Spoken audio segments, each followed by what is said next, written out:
Pro အားလုံးမင်္ဂလာပါဒီနေ့ကတော့ Part 5လေးပဲဖြစ်ပါတယ် Part 5ဆိုတော့ဒါနောက်ဆုံးပိုင်းလေးပေါ့နောက်ဆုံးပိုင်းလေးပဲဖြစ်ပါတယ်ဒီလောက်ဆိုရင်တော့ Pro ဒီ game ကိုစောတက်သွားလောက်ပြီလို့ထင်ပါတယ်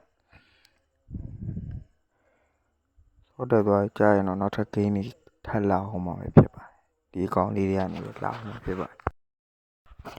နောက်ထပ်လည်း game တွေအသေးသေးထပ်လာအောင်ဒီအကောင်တွေကနေထပ်လာအောင်မှာဗျ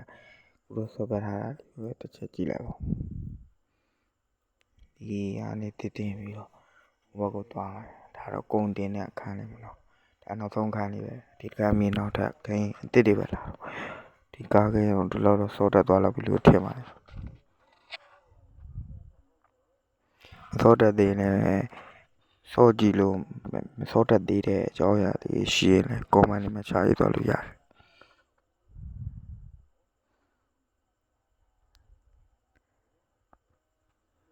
တခြားဘာဂိမ်းတွေစောခိုင်းနေတဲ့ဂိမ်းတွေကိုကောမန်လေးမှာချရေးသွားလို့လည်းရတယ်ခုဒီဂိမ်းထဲမှာနားမလဲတဲ့အကြောင်းအရာလေး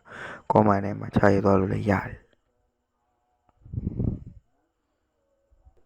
ဒီလောက်ဆိုတော့ဒီဂိမ်းကိုစောတက်ပြီလို့ထင်ပါတယ်စောတက်ပြီဆိုလို့ရှိရင်နောက်ထပ်ဂိမ်းတွေတည်လာတော့မှာမို့ဒီဂိမ်းကဒီလောက်ပါပဲအားလုံးကျေးဇူးတင်ပါတယ်ကျွန်တော်ဒီလို game ဗီဒီယိုလေးကြိုက်တယ်ဆိုရင်ကျွန်တော်အကောင့်လေးကို subscribe လေးနှိပ်ပြီး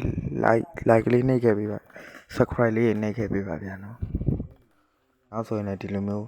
game ကြောင်းတွေပဲထပ်လာတော့မှကျွန်တော်အကောင့်လေးကို subscribe နှိပ်ခဲ့ပါအားလုံးကျေးဇူးတင်ပါတယ်